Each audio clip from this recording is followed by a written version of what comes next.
নমস্কার বন্ধুরা, আমি পূজা। আপনাদের সকলকে স্বাগত আমার চ্যানেলে। আজ আমার মেহেন্দি ক্লাসের ৪৯ নম্বর ক্লাস।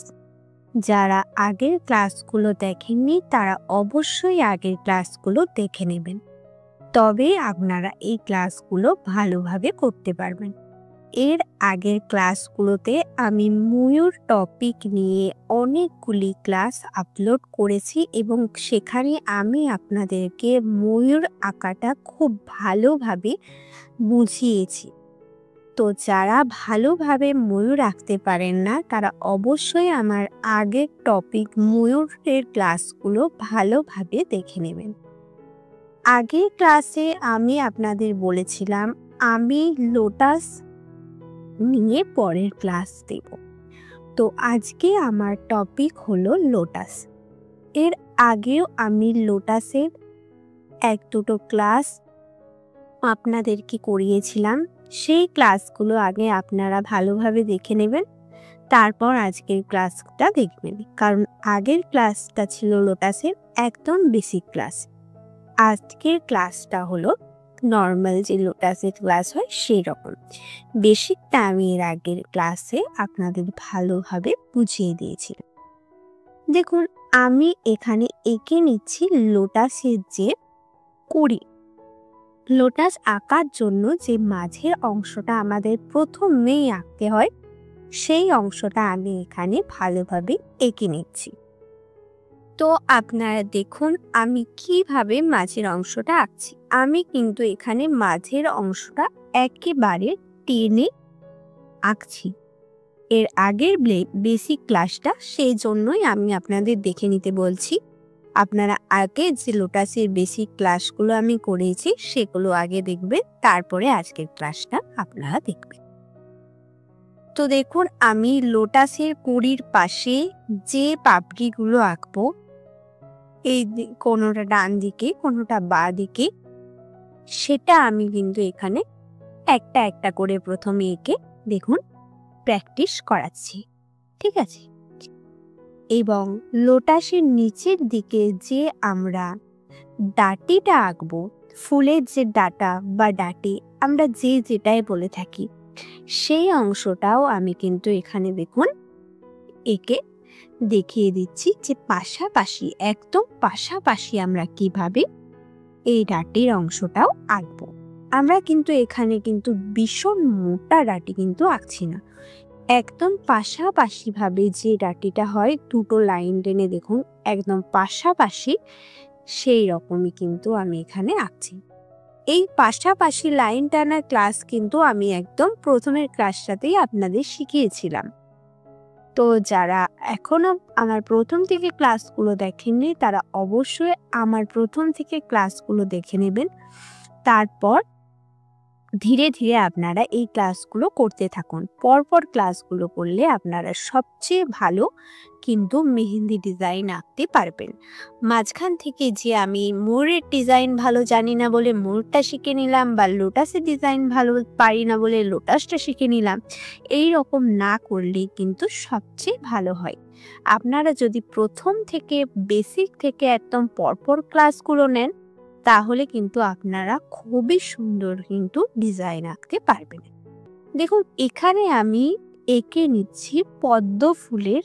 আমরা যে কুড়ি আঁকি না, অনেক ডিজাইনের ক্ষেত্রে দেখবেন আমরা পদ্ম ফুল আঁকি, তার সাথে লট দিই, পাতা দিই, আবার কুড়িও দিই। এখানে কিন্তু দেখুন আমি কয়েক রকমেরই কুড়ির ডিজাইন আপনাদের সাথে শেয়ার করছি, একে ভালোভাবে দেখাচ্ছি।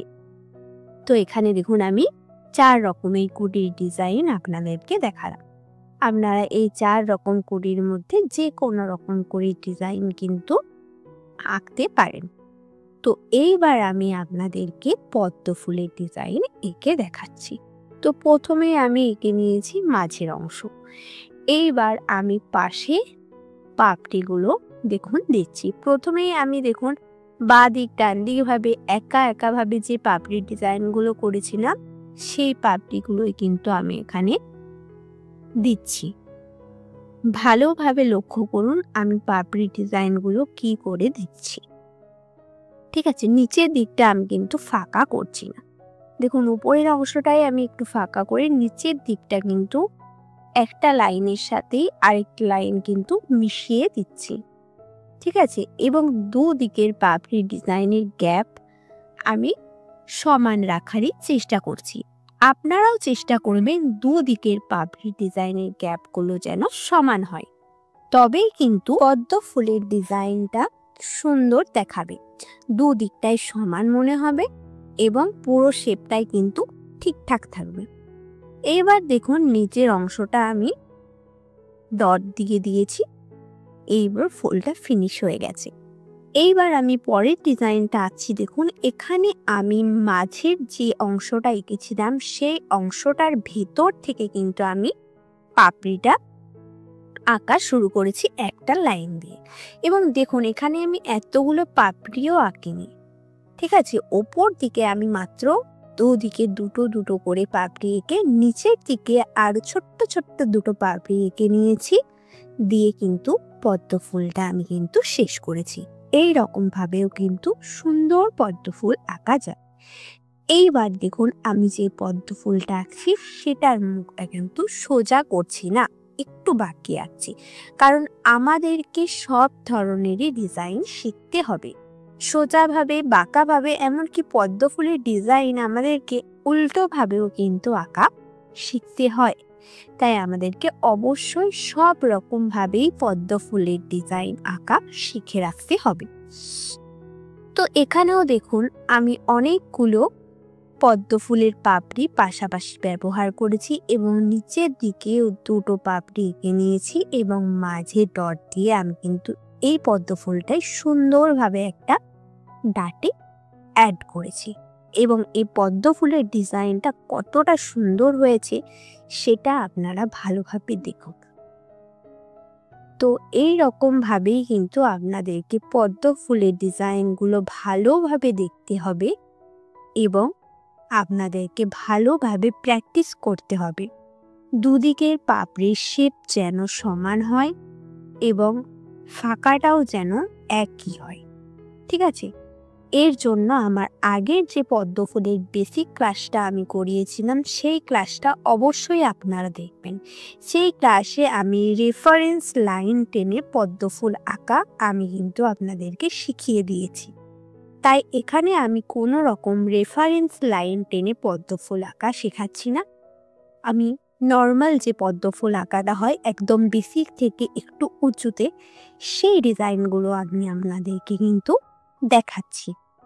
তো দেখুন এখানে আমি যে 4টি পদ্ম ফুলের ডিজাইন এখনো পর্যন্ত এঁকেছি, প্রত্যেকটা পদ্ম ফুলের ডিজাইন কিন্তু একটার থেকে একটা আলাদা, কিন্তু আমি সেই সেমভাবেই এঁকেছি, সেমভাবেই পাপড়ি ইউজ করেছি, সেমভাবেই ডট ইউজ করেছি, ডাটি ইউজ করেছি, কিন্তু দেখুন একটার সাথে একটা কিন্তু মিল নেই। কোনোটা লম্বা হয়েছে, কোনোটা ছোট হয়েছে, কোনোটা বাঁকা হয়েছে। তো আমরা একই রকমের শিখে বিভিন্ন রকমের ডিজাইন কিন্তু এখানে তৈরি করতে পারি। আশা করি আপনাদের আমি বোঝাতে পারছি। তো আপনারা ভালোভাবে আগে দেখুন যে আমি কিভাবে ডিজাইনগুলো আঁকছি। আপনারা ঠিক সেই রকমভাবেই কিন্তু ডিজাইনগুলো প্র্যাকটিস করবেন এবং আশা করি আপনারা খুব ভালোভাবে এই ডিজাইনগুলো করতে পারবেন। দেখুন এর আগে এর ঠিক ওপরের যে পদ্ম ফুলের ডিজাইনটা আমি করেছি সেটা আমি ডান দিক দিয়ে ঝুঁকে পড়া মুখে একটা পদ্ম ফুলের ডিজাইন করেছি। এইবার দেখুন আমি বাঁ দিক দিকে ঝুঁকে পড়া মুখের একটা পদ্ম ফুল আঁকছি এবং এখানে পাপড়ির মুখগুলো দেখুন আমি কিভাবে আঁকছি, ঠিক আছে। আগের মতো সোজা করে কিন্তু আমি এখানে পাপড়ির মুখগুলো আঁকিনি। দেখুন মুখের সামনের অংশটা আমি কিভাবে বাঁকিয়ে পরে সুন্দর করে একটা শেপ দিচ্ছি, ভালো করে লক্ষ্য করুন।